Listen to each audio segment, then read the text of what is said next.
36. Confesiones de San Agustín, libro 11.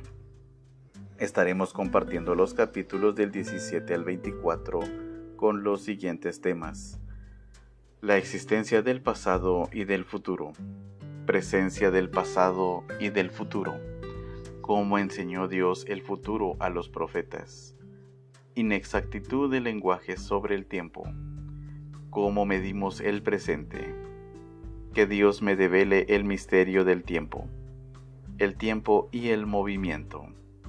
El tiempo no es el movimiento de los cuerpos. Capítulo 17. La existencia del pasado y del futuro. Pregunto, Padre, no afirmo. Dios mío, protégeme y guíame. ¿Quién se atreverá a replicarme que no son tres los tiempos, tal como lo aprendimos siendo niños y tal como se lo enseñamos a los niños, pasado, presente y futuro, sino que solo existe el presente, porque los otros dos son algo inexistente? ¿O acaso también los otros dos existen, pero el presente sale de algún pasaje secreto cuando al dejar de ser futuro se convierte en presente y va a esconderse a otro lugar secreto cuando de presente se hace pasado? Vamos a ver si el futuro no existe aún. ¿Dónde lo ha visto el que predice el futuro? No es posible ver lo que no existe. Y los que nos narran el pasado no contarían cosas verídicas si no lo vieran con la imaginación. Si el pasado no existiera, sería totalmente imposible verlo. Luego existen el futuro y el pasado. Capítulo 18. Presencia del pasado y del futuro. Permíteme, Señor, esperanza mía, seguir adelante en mi búsqueda. Que nada distraiga mi atención. Si el futuro y el pasado existen, quiero saber dónde están. Si no soy capaz de conseguirlo, sé, no obstante, que donde quiera que estén, no son allí ni futuro ni pasado, sino presente. Si allí es futuro todavía, es que aún no existe, y si es pasado, es que ha dejado de existir. Por tanto, donde quiera que estén y cualesquiera que ellos sean, no están sino como presentes. En la narración de los hechos verídicos del pasado, lo que se extrae de la memoria no son los hechos reales que acontecieron, sino las palabras engendradas por sus imágenes, las cuales, al pasar por nuestros sentidos, han dejado en nuestro espíritu una especie de huellas.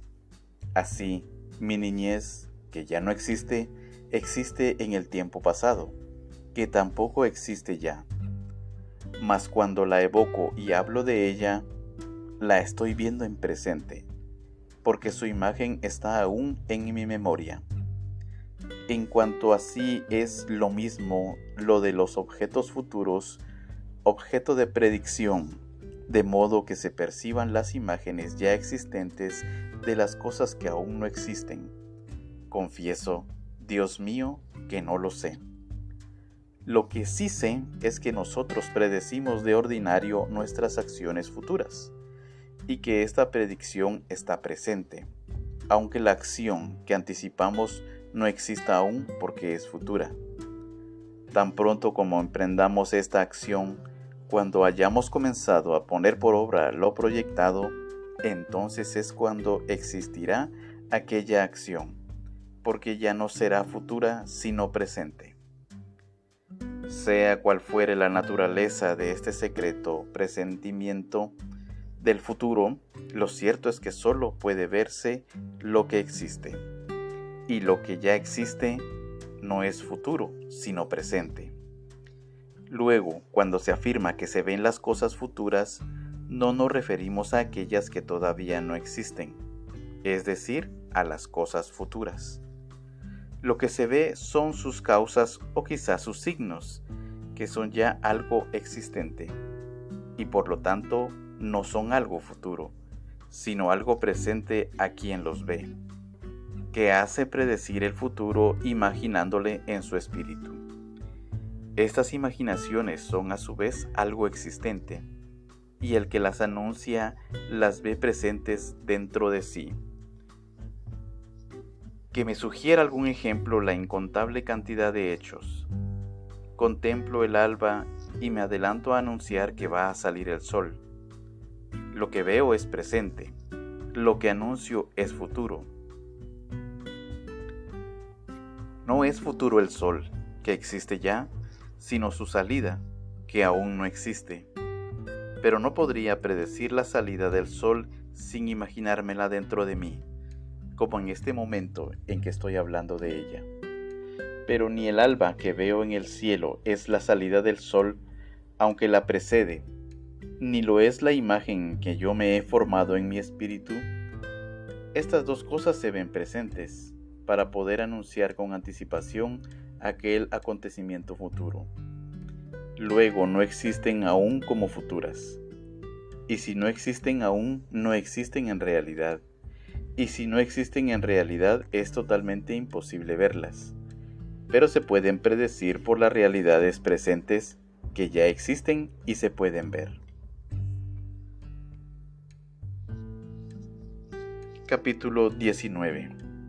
¿Cómo enseñó Dios el futuro a los profetas?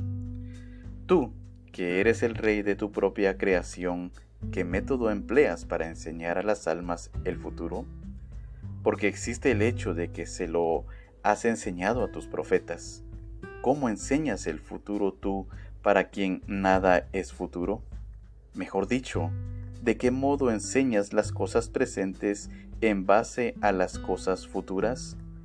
Porque hay una cosa clara, no se puede enseñar lo que no existe. Tu modo de proceder está muy lejos de mis alcances, ha superado mis fuerzas, no podré llegar a él. Salmo 139, versículo 6. Pero sí podré, contando contigo cuando tú me otorgues dulce luz de mis ojos ocultos.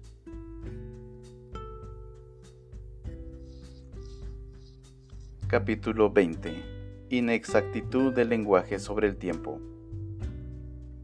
Hay un hecho claro y manifiesto. No existen ni el futuro ni el pasado. Tampoco es exacto afirmar que los tiempos son tres: pasado, presente y futuro. Quizás sería más exacto decir que los tiempos son tres: presente de lo pasado, presente de lo presente y presente de lo futuro. Estas tres clases de tiempos existen en cierto modo en el espíritu, y no veo que existan en otra parte.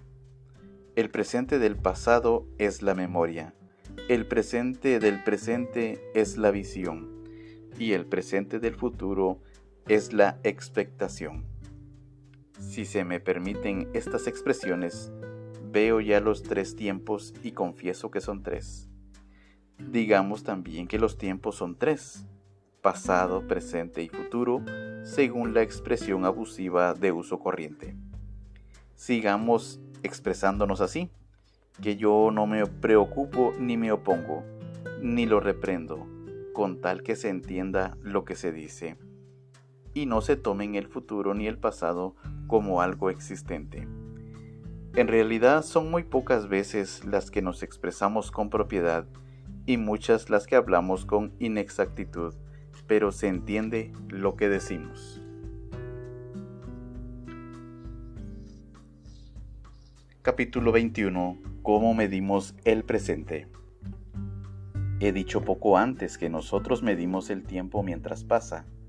De este modo podemos decir que esta porción concreta de tiempo es doble respecto de aquella que es simple, o bien decir que es idéntica a aquella otra. Asimismo, midiendo de esta forma, podemos establecer cualquier otra relación entre las partes del tiempo. Y esto lo hacemos de modo que, como decía, medimos el tiempo a medida que pasa. Y si alguien me preguntara, ¿cómo lo sabes?, o le diría que lo sé porque lo medimos, y porque no podemos medir las cosas inexistentes mientras las cosas pasadas y las futuras son algo inexistentes. Por lo que respecta al tiempo presente, ¿cómo lo medimos si no tiene extensión? Se le mide mientras pasa. Una vez pasado ya no se le mide, porque ya no hay nada que medir. Pero, ¿de dónde viene, por dónde pasa y a dónde va el tiempo mientras se mide? ¿De dónde viene sino del futuro? ¿Por dónde pasa sino por el presente? ¿A dónde va sino hacia el pasado? O sea, que aquello que aún no es, pasa a través de aquello que carece de extensión, y va camino de aquello que ya no es. Pero, ¿qué es lo que nosotros medimos sino el tiempo en alguna extensión? Porque no decimos simple, doble o triple o igual, ni nos servimos de otras referencias parecidas, sino cuando nos referimos a espacios temporales. ¿En qué espacio, pues, medimos el tiempo que pasa? ¿En el futuro, de dónde pasa? No, porque no medimos lo que no existe. ¿En el presente, por dónde pasa? No, porque no se mide un espacio inexistente. ¿En el pasado, hacia dónde va? Tampoco, porque no se mide lo que ha dejado de existir. Capítulo 22. Que Dios me devele el misterio del tiempo. Mi espíritu está apasionado por conocer este enigma tan complejo. No cierres, Señor Dios mío, Padre bueno, te lo pido por Cristo. No cierres a mi deseo el conocimiento de estos problemas que, por un lado, son corrientes, pero al mismo tiempo son profundos. Deja que penetre y se aclaren a la luz de tu misericordia, Señor. ¿A quién voy a preguntar sobre estos temas? ¿Y a quién voy a confesar mi ignorancia con mayor provecho que a ti, a quien no desagrada mi estudio ardiente y decidido de tus escrituras? Dame lo que amo, pues lo amo, y este amor me lo has dado tú. Dámelo, Padre, tú que sabes muy bien dar a tus hijos tus mejores dones. Dámelo, porque me he propuesto la tarea de conocer, y tengo ante mí un duro trabajo hasta que abras mi mente y mi corazón. Te lo suplico por Cristo. En nombre del Santo de los Santos, que nadie me estorbe. También yo he creído, y por eso hablo. Segunda de Corintios capítulo 4, versículo 13. Esta es mi esperanza, y para ella vivo. Contemplar las delicias del Señor.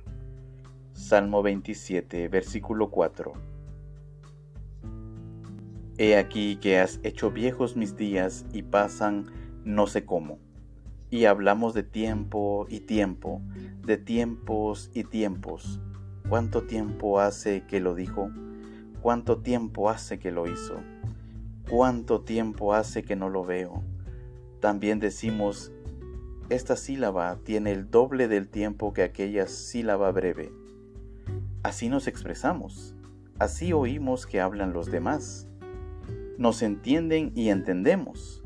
Son expresiones clarísimas, muy familiares, sin embargo, son muy oscuras, y su esclarecimiento entraña algo nuevo. Capítulo 23. El tiempo y el movimiento. Oí decir a un personaje instruido que el tiempo no es, en resumidas cuentas, sino el movimiento del sol, la luna y las estrellas, pero yo no estuve de acuerdo. ¿Por qué el tiempo no iba a ser más bien el movimiento de todos los cuerpos? ¿Es que si se detuvieran los astros del cielo y se movieran el torno de un alfarero, no habría tiempo con que pudiéramos medir las vueltas que éste da y poder decir que sus duraciones eran idénticas, o que a veces tenían un ritmo más lento y otras más rápido, o que unas vueltas duraban más y otras menos? Y mientras nosotros decimos esto, ¿no hablamos también en el tiempo? ¿Podría haber en nuestras palabras unas sílabas largas y otras sílabas breves por la única razón de que las primeras resuenan durante un tiempo más largo y las otras durante uno más corto? Oh Dios, concede a los hombres poder ver en un pequeño ejemplo los conceptos comunes a las cosas pequeñas y a las grandes. Las estrellas y los cuerpos luminosos del cielo existen como señales de las estaciones, de los días y de los años. Génesis capítulo 1, versículo 14. Existen, sí, pero yo no diría que las evoluciones de aquel torno de madera constituyen el día, ni mucho menos que aquel sabio se atrevió a decir que las evoluciones del torno no son un tiempo. Yo deseo conocer el valor y la naturaleza del tiempo con que medimos los movimientos de los cuerpos y decimos, por ejemplo, que aquel movimiento tiene una duración doble que el otro. Lo que trato de saber es esto: se da el nombre de día no solo al periodo en que el sol está sobre la tierra, según el cual se distingue el día de la noche, sino también a la órbita total que describe en su circuito. Y en este sentido se dice, han pasado tantos días, designando junto con los días también sus noches respectivas que no se consideran aparte. Dado que el día se completa con el movimiento del sol y su circuito completo, pregunto yo si el día es el mismo movimiento o bien el periodo en que se realiza, o ambas cosas. Si el día fuera el movimiento del sol, sería por supuesto un día, aunque el sol tardara en hacer su recorrido el tiempo de una hora nada más. Pero si el día fuera el periodo en que se realiza, no tendríamos un día cuando el intervalo entre una salida y otra del sol fueran de la brevedad de una hora, sino que el sol debería realizar su órbita 24 horas para completar un día. Si el día fuera ambas cosas a la vez, no se llamaría día, ni siquiera cuando el sol concluyera su carrera total en el espacio de una hora. Tampoco sería día cuando, parándose el sol, transcurriera un tiempo igual al que emplea en realizar su recorrido de una mañana a otra. Ahora, pues, no preguntaré qué es eso que llamamos un día, sino qué es aquel tiempo con que medimos la órbita del Sol, y en base a lo cual diríamos que la ha realizado en la mitad del espacio del tiempo habitual, si lo hubiera hecho en un espacio de tiempo equivalente a 12 horas. Comparando estos dos tiempos, diríamos que la segunda es simple y la primera es doble.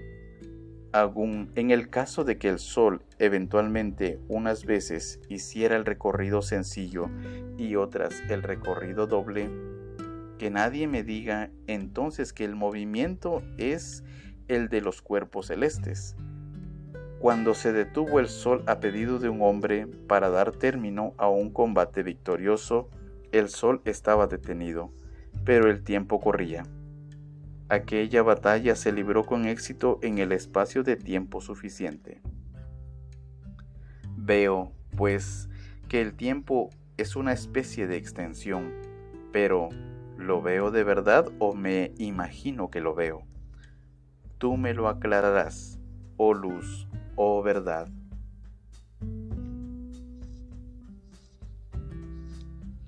Capítulo 24. El tiempo no es el movimiento de los cuerpos. ¿Me mandas que dé por buena la afirmación de quienes dice que el tiempo es el movimiento de un cuerpo? No me lo mandas. Yo comprendo, y eres tú quien me lo dices, que ningún cuerpo se mueve fuera del tiempo, pero no entiendo que el movimiento mismo del cuerpo sea el tiempo. Esto no lo entiendo y tú no lo dices. Porque cuando un cuerpo se mueve, mido con el tiempo la duración del movimiento desde que empieza a moverse hasta que se para. Y si yo no he visto cuándo empezó a moverse y continúa moviéndose sin que yo vea cuándo acaba, me resulta imposible medirlo si no es desde el momento en que empecé a verlo hasta el momento en que dejé de verlo. Y si lo veo largo rato, solo puedo decir que el tiempo fue largo. lo decimos por comparación. Por ejemplo, esto es igual que aquello, o es doble que aquello, y así en todo lo demás. Si, por otra parte, pudiéramos fijar en el espacio el punto de partida y el punto de llegada de un cuerpo que se mueve, o bien sus partes, si su movimiento equivale al movimiento de un torno de alfarero, podremos decir en cuánto tiempo se efectuó el movimiento del cuerpo o de una parte suya, de un punto a otro. Por tanto, el movimiento del cuerpo es algo distinto de la medida de la duración de tiempo. ¿Y quién no comprende a cuál de estas dos nociones conviene dar el nombre de tiempo? De hecho, si el cuerpo, de modo alternativo, unas veces se mueve y otras está inmóvil, la duración de su movimiento y de su reposo la medimos por el tiempo y decimos: ha estado el mismo tiempo parado que en movimiento. O bien, estuvo 2 o 3 veces más tiempo parado que en movimiento. Dígase lo propio de otras estimaciones precisas o en torno a nuestras mediciones que, como suele decirse, hacemos a ojo. Por tanto, el tiempo no es el movimiento de los cuerpos.